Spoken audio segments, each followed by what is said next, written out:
आइए आज सुनते हैं पौष माह शुक्ल पक्ष चतुर्थी तिथि के दिन विनायक गणेश चतुर्थी व्रत की कथा। तो बोलिए प्रेम से भगवान गणेश की जय। बहुत समय पहले की बात है कि एक बार भगवान भोलेनाथ माता पार्वती जी नर्मदा नदी के किनारे बैठे थे। वहां माता पार्वती ने भगवान शिव से समय व्यतीत करने के लिए चौपड़ खेलने को कहा। भगवान शिव चौपड़ खेलने के लिए तैयार हो गए, परंतु इस खेल में हार जीत का फैसला कौन करेगा, यह प्रश्न उनके समक्ष उठा।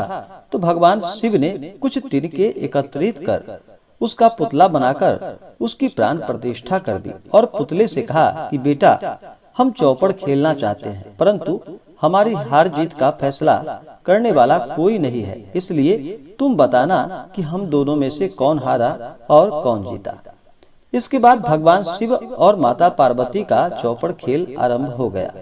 यह खेल करीब 3 बार खेला गया और संयोगवश तीनों बार माता पार्वती ही जीत गई। खेल समाप्त होने के बाद बालक से हार जीत का फैसला करने के लिए कहा गया, तो उस बालक ने महादेव को विजयी बताया। यह सुनकर माता पार्वती जी क्रोधित हो गई और क्रोध में उन्होंने बालक को लंगड़ा होने का और कीचड़ में पड़े रहने का श्राप दे दिया। बालक ने माता पार्वती से माफी मांगी और कहा कि यह मुझसे अज्ञानता बस ऐसा हो गया है।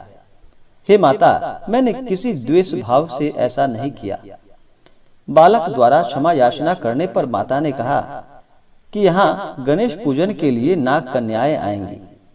उनके कहे अनुसार तुम गणेश का व्रत करो, ऐसा करने से तुम मुझे प्राप्त कर सकोगे। यह कहकर माता पार्वती और भगवान शिव कैलाश पर्वत की ओर चले गए। 1 वर्ष होने के बाद उस स्थान पर नाग कन्याएं आई। तब नाग कन्याओं से श्री गणेश जी के व्रत की विधि मालूम करके उस बालक ने 21 दिनों तक लगातार गणेश जी का व्रत किया। उसकी श्रद्धा से गणेश जी प्रसन्न हुए। उन्होंने बालक को मनोवांछित फल मांगने के लिए कहा, पर उस बालक ने कहा कि हे विनायक, मुझ में इतनी शक्ति दीजिए कि मैं अपने पैरों से चलकर अपने माता पिता के साथ कैलाश पर्वत पर पहुंच सकूं और वे यह देखकर प्रसन्न हों। तब बालक को वरदान देकर भगवान गणेश वहां से अंतर्ध्यान हो गए। इसके बाद वह बालक कैलाश पर्वत पर पहुंच गया और कैलाश पर्वत पर पहुंचने की अपनी कथा उसने भगवान भोलेनाथ से बताई। चौपड़ वाले दिन से ही माता पार्वती जी भगवान भोलेनाथ से विमुख हो गई थी। अतः देवी के रुष्ट होने पर भगवान शिव ने भी बालक के बताए अनुसार 21 दिनों तक श्री गणेश जी का व्रत किया। इस व्रत के प्रभाव से माता पार्वती के मन से भगवान शिव के लिए जो नाराजगी थी वह दूर हो गई।